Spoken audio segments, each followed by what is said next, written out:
I've been with my husband now for almost 7 years, and we have 3 children, a 4-year-old girl, a 2-year-old boy, and a 5-week-old girl. During my pregnancy with my littlest, it came to light that I have a heart arrhythmia called an RVOT VT.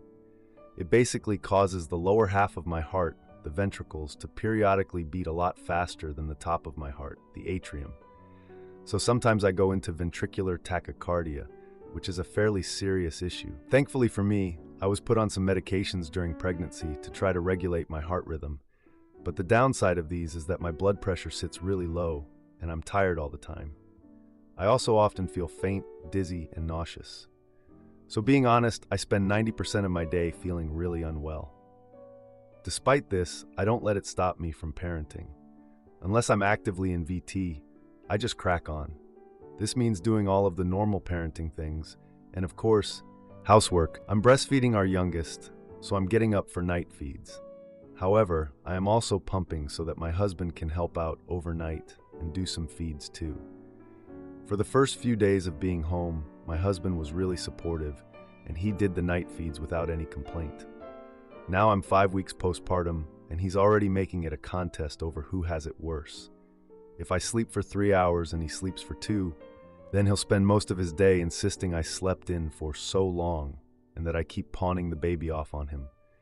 He'll insist he is feeling the worst out of both of us and that I need to do more. He will rant about it and vehemently insist he's right until I either back down because I'm upset or get so tired of it that I just drop it. But he's being vile. I woke up a few days ago for a night feed in VT. I felt horrific. I thought I was going to faint and didn't feel at all safe to hold my little one, because if I lost consciousness, then she would undeniably get hurt. So I woke up my husband and asked him to take over that feed and told him I was in VT. He very sarcastically snapped and said, "Of course you are," and then got up with the baby. He didn't talk to me properly for the rest of the day. I keep asking him to stop this. Our parenting shouldn't be a contest over who has it worse, and I don't want it to be either. We can both be tired and run down. That's just having a newborn. Yet, I feel he doesn't take into consideration the fact that my body is still healing, and I have a heart condition that makes things harder for me. He seems to think that my body has exactly the same energy as his, and that I can just bounce right back and go back to pre-pregnancy and pre-heart disorder at the flick of a switch. I'm literally still bleeding from having her. My uterus isn't even back to its original size, and he wants me to do 100% of everything. When he complains and says he has it worse, it honestly makes me want to cry because I feel like I have no support at all. How do I get him to stop this? Now for a few comments before the update. Comment 1. VTAC is a deadly rhythm. You need to be calling an ambulance when you know you are in this rhythm. You could die. Please do not treat it like a fib. It is 100 times more dangerous. I am a paramedic. Please, call every time. Your husband is in butt. Comment 2. You just made a brand new person with your body. It actually takes a year or 2 to fully bounce back, in my experience. Do not exhaust yourself explaining this to him. Get someone else to do it. I am completely, utterly serious. Now for the update. I'm back with an update. It's been about 4 weeks since my last post, and things have gotten worse at home. When I first posted, my husband was just dismissive of my struggles with my heart condition, but now he's become openly hostile. Like we're talking about name-calling and just being straight up rude. It's gotten that bad. He has completely stopped helping with the kids. He says he needs this thing called me time, and has even gone as far as to tell me that it's not his job to help me with the kids. What? We're both the parents. I don't get a break from being their mom, so what makes him think he can just dip out of being their dad? It's not like I can just take a break from being a wife. I have 3 kids under the age of 5. I know I brought this on myself by having 3 kids in less than 5 years, but I'm going to be honest here. I need help. One night, I was in the living room with the baby because she wouldn't go to sleep, and he was blasting music in the living room. I went to bed at around 8:30 that night because I was exhausted, but here he was just partying it up in the living room. I mean, it was 1 a.m. I finally went out there and confronted him. I asked him why he was still up and if he knew what time it was. He laughed in my face and said he deserves to have fun too. Like, really? You deserve to have fun? What about me? I deserve to have fun too. I deserve to get a full night's sleep without being woken up every single hour by a newborn. I deserve to not have to sleep in 2-hour intervals and then have to wake up to take care of all 3 of our kids. I deserve to have fun. I deserve to be treated like a human being. But no, not me. I get to be the one who has to do all the work while he gets to have all the fun. So yeah, I was a little angry that night. I reached out to my sister for support. I figured someone in my family would be like, yeah, that really sucks, I'm sorry. Let me come over and help out for a few hours. Or even better, they could say, here, take some time for yourself and go get a massage. Nope, not my family. My sister brushed off my concerns and told me that I was being dramatic and I just wanted to make my husband look bad. What? I just wanted support, not a lecture. She told me that I needed to be a good wife and help him relax. I was furious. I just got off the phone with my sister and was worried about my husband's well-being and how he was going to get all of his work done with no sleep. My husband was still up in the living room, blasting music and singing at the top of his lungs. I just went to bed. I was over it. The next day, my parents invited us over for dinner, hoping it would ease the tension in our house. They didn't know that a huge fight was about to happen at their house. At dinner, my dad made a joke about how I must be the tired one with 3 kids. My husband jumped right in saying that he was the real victim in all of this. My mom looked uncomfortable and tried to change the subject to the weather. I excused myself to the kitchen, feeling overwhelmed, and started washing the dishes. My husband followed me into the kitchen and started raising his voice about how I was ruining his night. I rolled my eyes and left the kitchen, leaving him there fuming. After the fight at my parents' house, I decided to take a stand. I started documenting his behavior in a journal. I figured that if it came down to it, I could present this journal as proof that he was not a good father or a good husband. I planned a family outing to a local amusement park to ease the tension. My husband was glued to his phone the entire time, ignoring the kids. I took a picture of him disengaged and planned to show it to his family. The next family get-together was at his parents' house for a holiday dinner. I showed his mother the picture, hoping to spark a conversation. She looked shocked and confronted him in front of everyone. He downplayed it, claiming he was just checking work emails. I noticed his dad whispering to him, and my husband looked furious. After dinner, he dragged me into a private room and yelled at me, accusing me of trying to ruin his reputation with his family. He then stormed out. A few days later, I found out he had been planning a weekend trip with friends. He didn't tell me until the day before, expecting me to manage the kids alone. That's when I decided to make plans of my own and booked a weekend getaway for myself. I told him I was leaving, and he laughed, thinking I wouldn't go through with it. As I was packing, I overheard him on the phone venting about me to a friend. When I returned, I found out he had invited his friends over while I was gone. I confronted him again, and he just shrugged it off, claiming he needed a break. I decided to take control of the situation and told him I'd be staying with my sister for a while. He looked shocked, but didn't argue, realizing I was serious. Edit: I appreciate all the feedback and suggestions, especially about seeking professional help. I have been going to therapy for a year now, which has helped me a lot. My therapist agrees that my husband's behavior is unacceptable, and she supports my decision to stay with my sister for the time being. As for my kids, they're doing well. My sister and her husband have been great, and my kids enjoy spending time with their cousins. Am I the idiot for moving out after my wife decided she wanted to work on our marriage? So my wife told me 12 months ago she wanted to separate. We have been married for 6 years and together for 8. We had been having marital issues for the previous 12 months, really since the birth of our second child. And due to my mental health, depression, and anxiety due to the deaths of 2 family members, my father and grandmother. We have 2 young children, ages 5 and 2 years old, and jointly own the family home.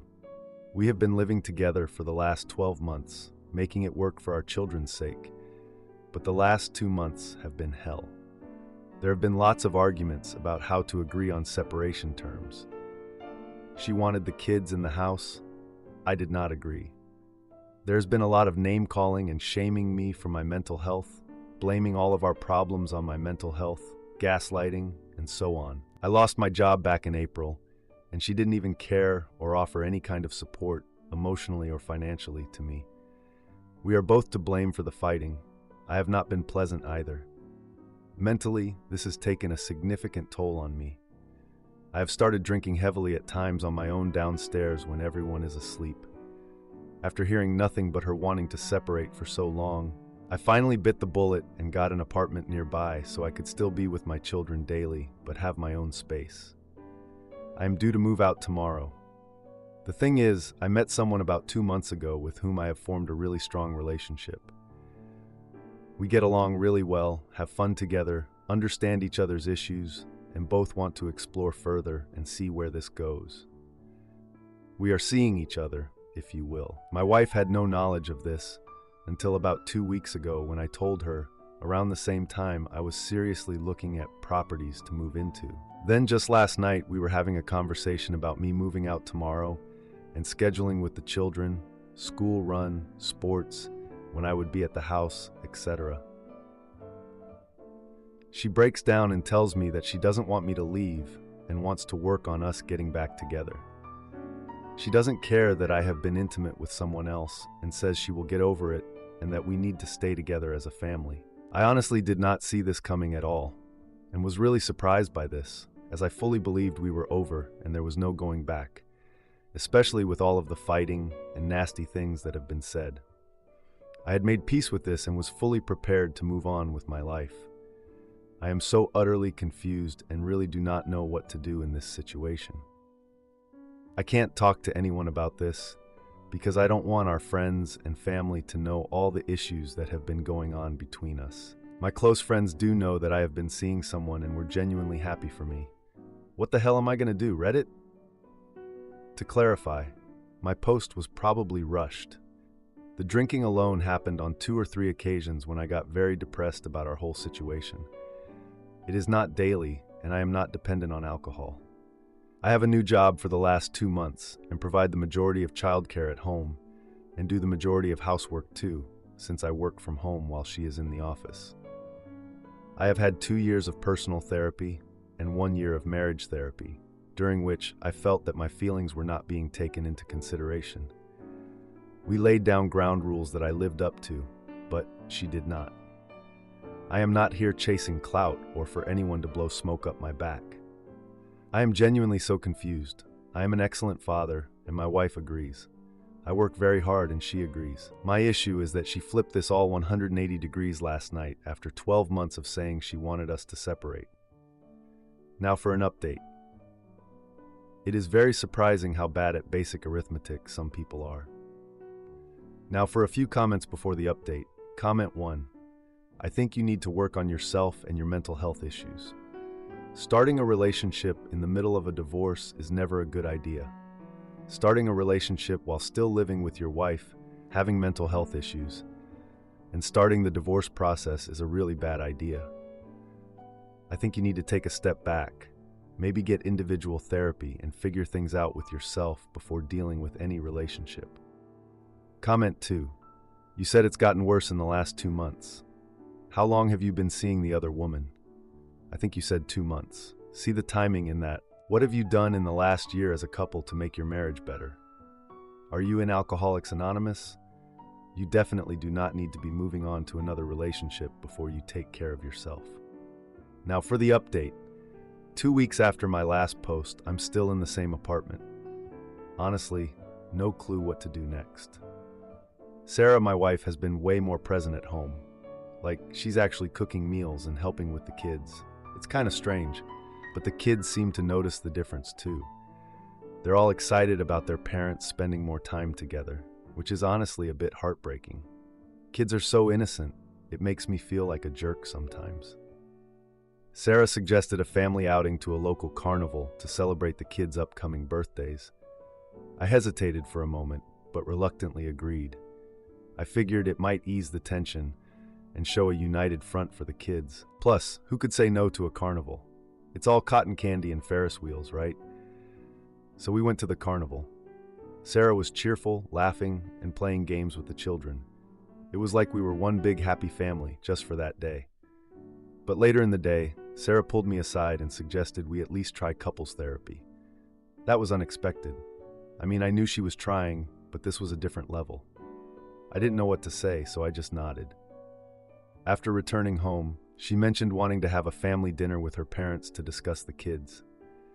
I had a feeling her parents were going to be a part of this whole therapy idea, but I kept my mouth shut. I'm not one to cause problems when it's not necessary. Dinner with Sarah's parents was pretty uneventful, to be honest. They brought up the idea of family vacations, and I just remained quiet. This was their daughter and son-in-law they were talking about. Her dad asked if we could do something similar to the family trips we used to take when we were younger. Sarah's mom shared some sweet memories, which sparked laughter at the table. I sat there, smiling, but feeling a bit like an outsider. Once the kids were tucked in for the night, Sarah asked me to sit with her on the couch. She had that look in her eyes, the one that said she wanted to talk about something serious. A few days later, Sarah's brother visited unexpectedly and dropped hints about our marriage. He was trying to be subtle, but I could see right through it. It was awkward, to say the least. After he left, Sarah shared that she'd been talking to her friends about our situation and felt encouraged. They were all supportive of her, telling her not to give up on us. A week later, she announced we should host a family barbecue for the kids' birthdays. I thought, okay, sure, why not? On the day of the barbecue, the backyard was filled with Sarah's family and friends, and the atmosphere was lively. The kids were running around, their faces covered in cake, and for a moment, everything felt normal. During the celebration, Sarah's friend casually asked about my job situation. I felt my heart race a bit. I mean, I knew this day would come, but still. After the guests left, Sarah mentioned how well the day went and how happy the kids were. She was beaming, and I didn't want to ruin her mood, so I just agreed. That night, Sarah surprised me by suggesting a trip just for the two of us to reconnect. I was taken aback. I mean, I was still trying to figure out what was happening between us, but a trip? Yeah, that was a lot. A few days later, I got a text from my new partner. She asked how I felt about our relationship. Sarah saw the text pop up on my phone, and the atmosphere shifted immediately. She confronted me about the message, demanding to know what was going on. I tried to explain that I'm still sorting through everything, but her demeanor changed. She accused me of not being committed to our family and stormed out of the room. The kids overheard the argument, and I quickly reassured them that everything was okay. They looked at me with those big eyes, and all I wanted to do was protect them from this mess. I sat alone in the living room after they went to bed, thinking about everything that happened. So much has happened in these 2 weeks, and honestly, I don't know how to handle it all. The stakes are higher than before, and I'm just trying to keep my head above water. Edit. Sarah is trying hard to mend our marriage. She's been more involved with the kids and suggested couples therapy. We had a family celebration that felt normal, but it heightened my confusion. Am I the idiot for leaving my partner after finding out she was still active on OnlyFans and moved in with her ex? I'm a 26-year-old male, and I have been with my partner, who is a 26-year-old female, for 3 years now, and we have a 1-year-old child together. I have always had niggling thoughts of concern about her past. Before we met, she had an OnlyFans account. This was not a secret, and I knew this before I met her. When we first met, I asked her if she was still doing it, and she said she hadn't done so in over a year. She was adamant about this, and I fully believed her. About 2 months after our relationship began, I received an anonymous message from an Instagram account. The account said that my partner was still using OnlyFans without my knowledge. The person sent screenshots, and I double-checked. The account had last been active 1 day ago. I confronted my partner, and she said her account was hacked, that the person sending the message must have been the hacker, and that she had no access to her account anymore. I believed her. 3 years later, that still plays on my mind. It didn't add up. When we first met, she didn't work but had plenty of money for Zaza and food.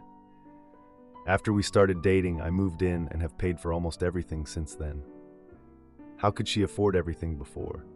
Recently, I did something I shouldn't have. I'm not proud of it, but after an evening cleaning out some old cupboards, I found my partner's old phone. This may have been what spurred me on to go onto her old phone the other night. I don't know what came over me.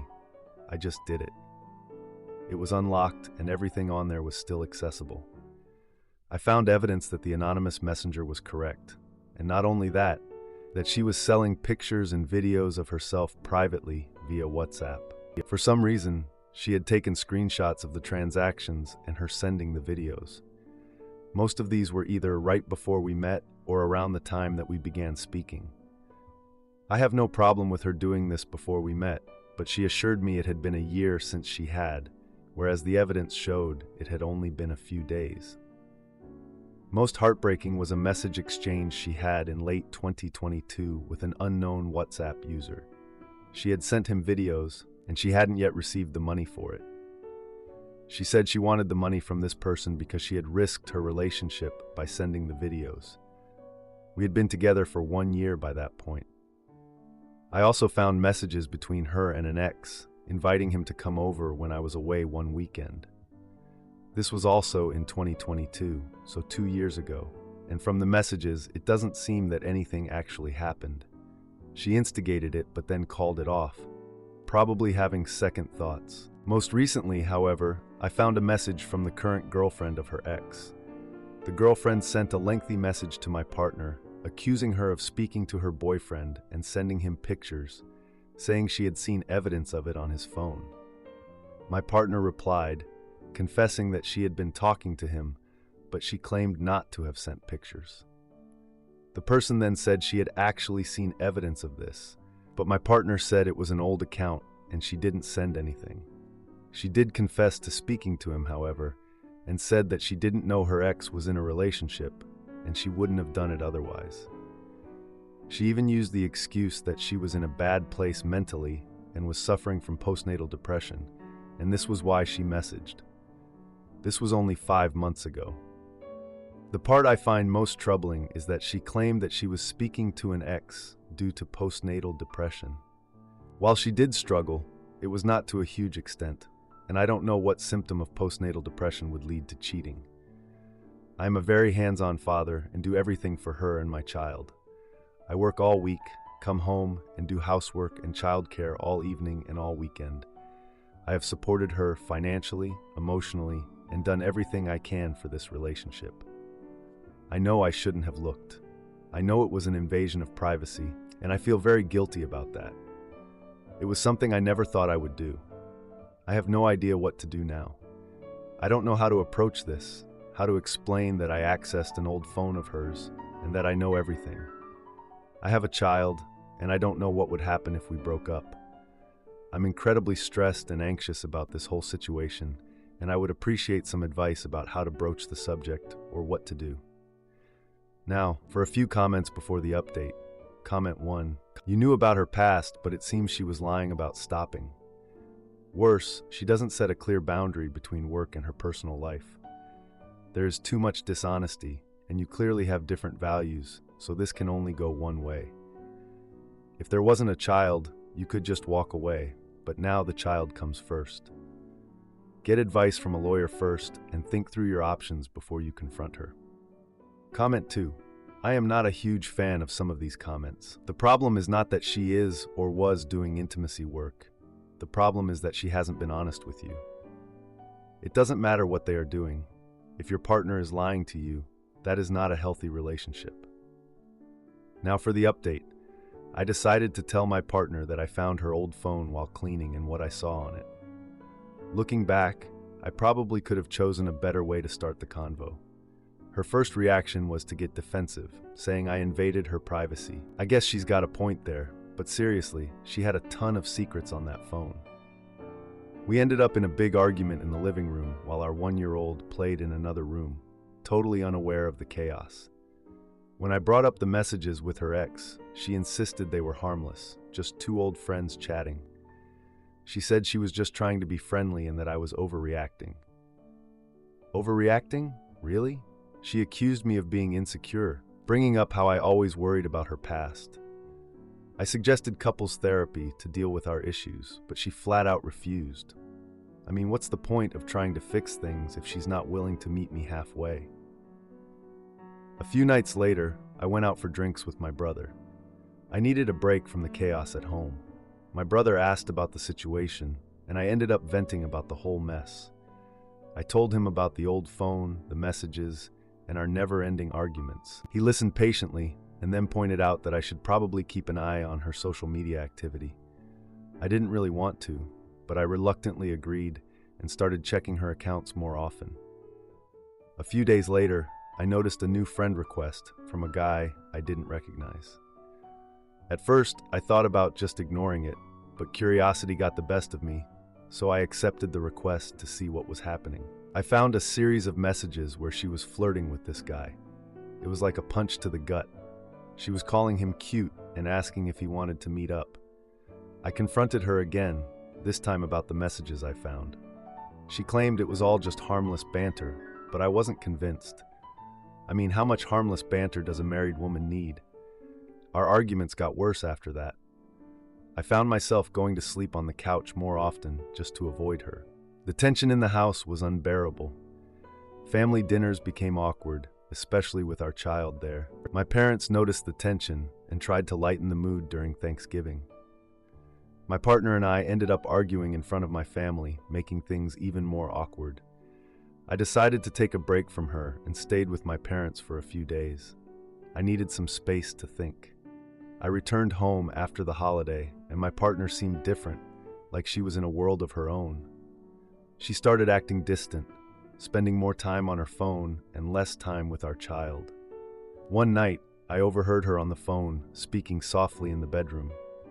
When I went to check, she quickly ended the call when she saw me.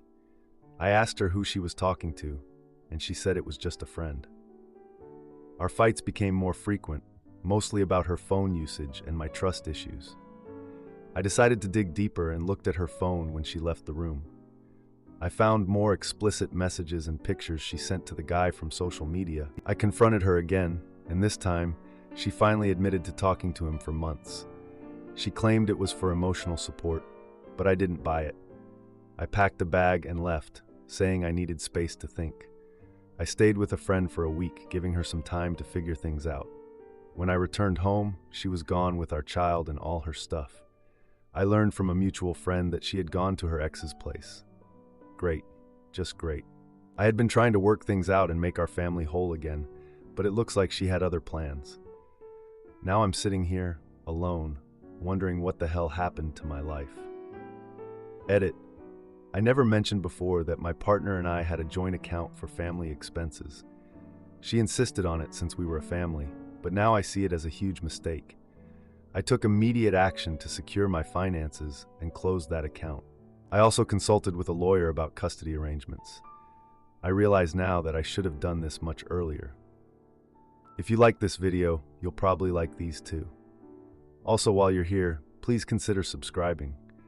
It's your support that keeps this channel alive and allows me to make better and longer videos. Have a great day.